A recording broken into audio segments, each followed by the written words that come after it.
Die Änderung der Qibla. Islamischen Quellen zufolge ist die Kaaba seit dem Propheten Abraham eine Qibla, Gebetsausrichtung. Während der Mekka-Ära betete der ehrenwerte Prophet zuerst in Richtung der Kaaba, später aber in Richtung Jerusalem.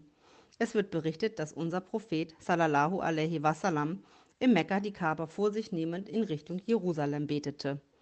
Als er nach Medina kam, sah er, dass die Juden, die Informationen über ihn in der Tora hatten, in der Mehrheit waren und hoffte, dass sie gute Beziehungen zu ihnen aufbauen und ihm folgen würden, und wandte sich weiterhin nach Jerusalem, wo sich der Masjid al-Aqsa, der auch ein heiliges Gotteshaus ist, befindet. Nach der Auswanderung nach Medina beteten die Muslime 16 bis 17 Monate lang in Richtung Jerusalem. Währenddessen gaben die Juden jedoch erniedrigende Äußerungen von sich, wie: Mohammed und seine Gefährten wussten nicht, wo ihre Qibla ist, wir lehrten sie. Oder: Mohammed lehnt unsere Werte ab, schließt sich aber unserer Qibla an.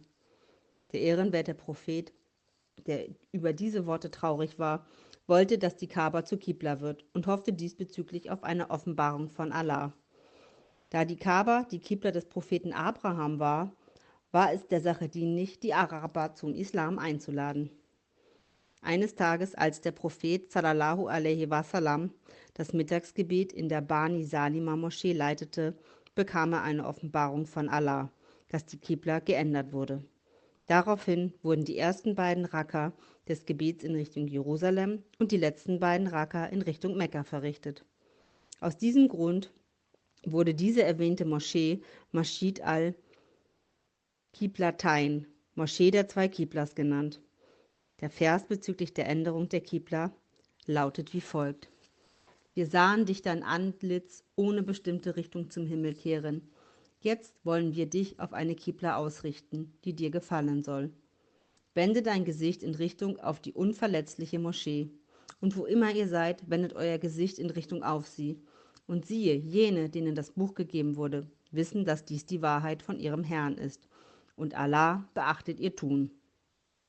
Die Qibla, Gebetsausrichtung, auf diese Weise zu verändern, wurde von Juden, Heuchlern und Polytheisten zu wichtiger Gegenstand verbaler Angriffe gemacht.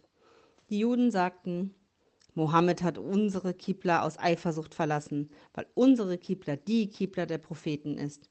Sie kritisierten und verspotteten ihn abermals und sagten: Wenn er unserer Qibla treu geblieben wäre, hätten wir gehofft, dass er der Prophet wäre, den wir erwarteten. Die Heuchler, die muslimisch zu sein vortäuschten, obwohl sie nicht an die Wahrheit glaubten, sagten: Mohammed hat seine Qibla geändert, weil er seinen Geburtsort vermisst hat.